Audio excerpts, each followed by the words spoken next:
Mismong si General Torre, ginamit niyang ano yun ginamit niyang parang joke, itong 16-day siege at yung heartbeat detector. Balik tayo kay General Torre, Master Judea. Napanood daw ni Master Judea yung isa sa kanyang mga question and answer portions with yung press corps. Anong sabi? Parang ginagawang katatawanan. Ginamit niyang reference yung 16-day siege at saka yung heartbeat at mukhang ginagawang katatawanan ito ng ating bagong PNP chief. Anong balita yan, Master Judea?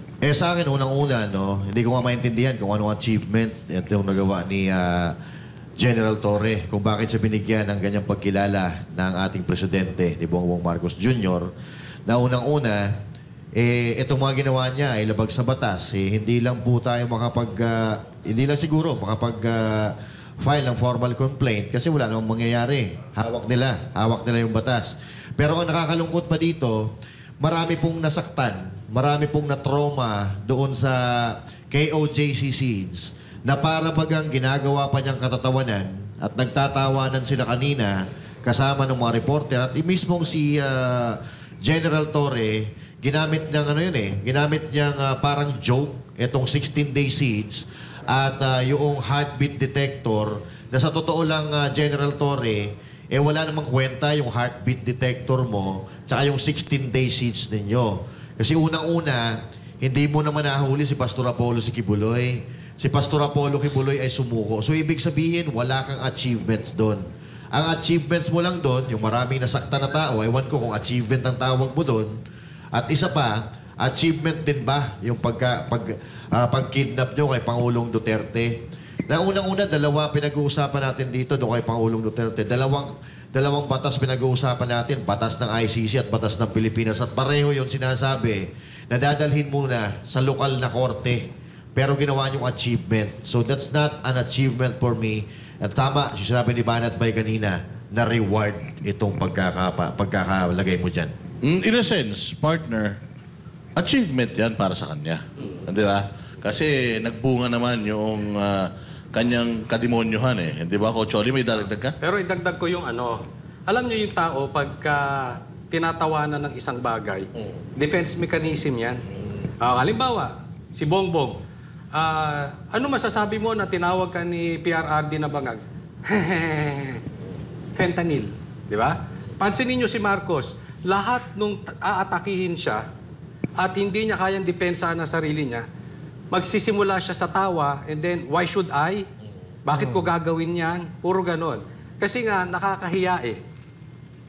Alam ni Torre, nakakahiya yung ginawa niyang paghuhukay doon, tapos wala silang nakita. He's a big failure. Kaya nga, nag-iisip na yan nung time na yon. Alam niyang wala doon si Pastor, alam niyang wala rin siya mahuhukay na ginto, nag-iisip na siya ng to save face eh.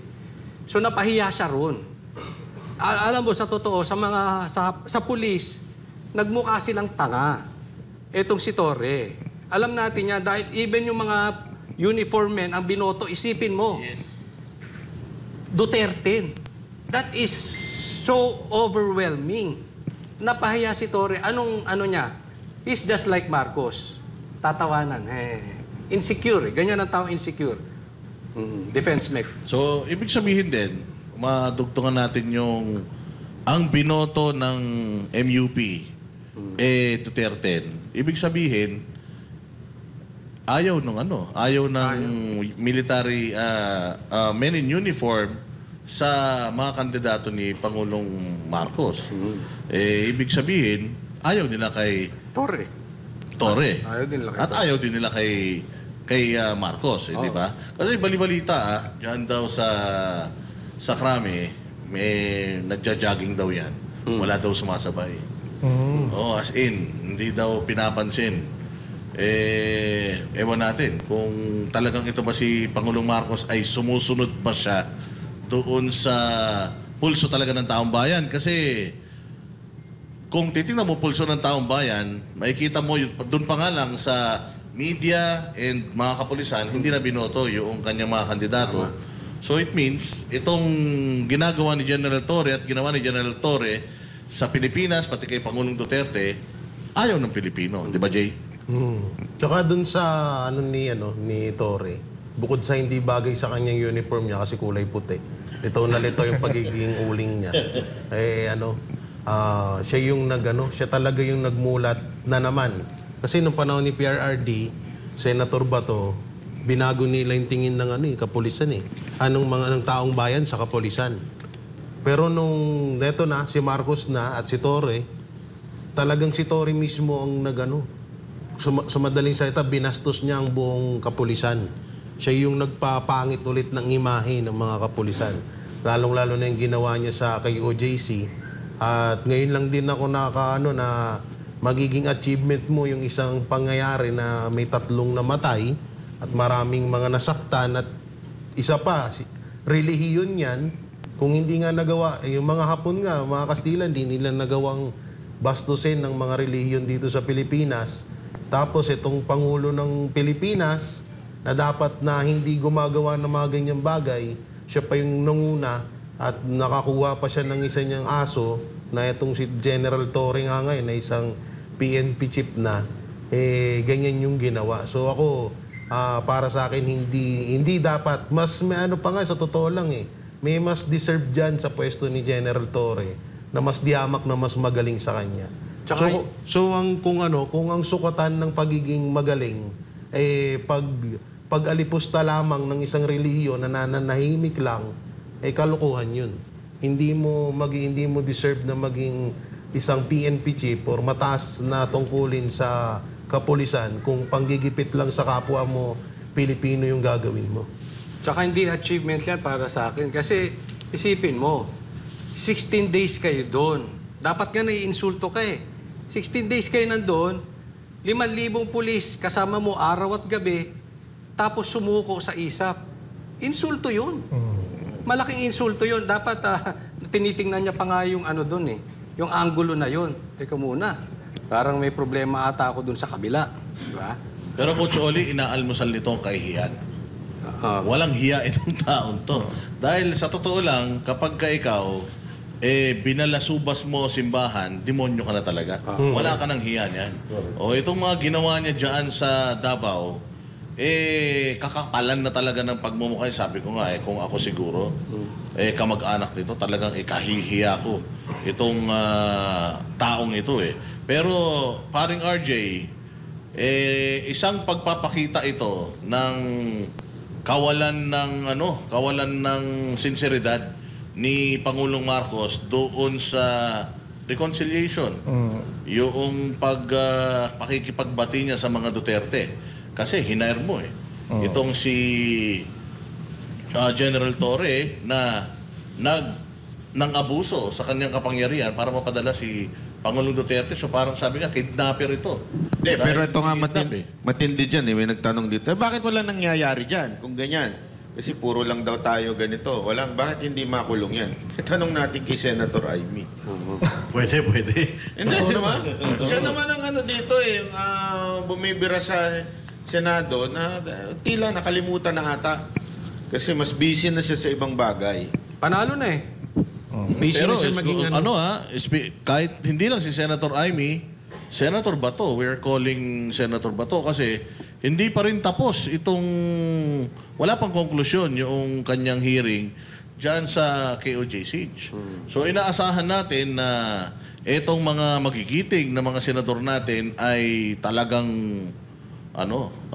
ipagpapatuloy nila yung kanilang mga investigasyon. Paring RJ. Oo, wag sana silang manahimik. Kasi alam niyo, napansin ko dito kay Torre, talagang nakuha niya na yung gusto niya Parang wala na siyang pakialam kung anong mangyayari. Ngayon, akala natin nung 1 linggo, nakuha mo na yung gusto mo, magiging okay ka na. Kumbaga, gagawin mo na yung tama. Hindi Kasi parang lumalagay na siya sa sa dulo na kailangan ko maging PNP chief. Kasi ito yung pinakamataas na gustong mapuntahan ng isang pulis, tama, di ba? Pero ang nangyayari talaga, gagawin niya ang lahat, nakapunta na siya dyan. Tapos ngayon, akala natin na darating yung panahon na parang, okay, gagawin ko na yung tama. dahil nga nandito na ako. Pero parang hindi kasi yung mga sinasabi niya, yung mga salita niya, parang wala pa rin sa hulog ng Hindi, tao. mali naman kayo eh. Oh, mali kayo. Tama naman yung pangalan eh. Yung kanyang posisyon. Oh, Chief of Police. Oh, chief. kasi chip siya. Oo, chief. Siya ang pinaka-chief na police eh. Tama. Di ba? Kaya tama yung chief of police. Kasi nga, yung style niya, napaka-unprofessional. So, chief of police, tama-tama yun. Iba lang yung spelling. Nakalimutan nyo. Yun ang talagang nakalagay doon eh. Chief of police. Hindi lang natin napansin yung spelling. Pero mga partner, ang nakakatakot kasi dito, yung limited na kapangyarihan niya, ganon karaming kahayupan ang ginawa niya. Anong kaya niyang gawin na siya na ngayon ang calling the shots, ika nga? Sa tingin mo, Master Judea? Sa akin, ito, no, sana ginawa niya lang yung mga ginawa niya dati for the sake of getting the position. At sana this time, Boss D, mga partners, sana ituwid niya yung mga pagkakamali na nagawa niya. Kasi napansin ko for first time ito no? Maasa ka pa na matutuwid niya yun. Hindi, parang for first time ginawa niya First time in the history of the Philippine politics na pinapasok ng isang gobyerno ang isang sambahan. First time din in the Philippine history na nagkaroon ng PNPA na Chief of Police. Siya yun. At first time din sa history nang na-promote na PNP na pinagtawanan ng majority ng mga Pilipino. Tingnan mo, PTB, lahat ng post, puro tawa makikita mo.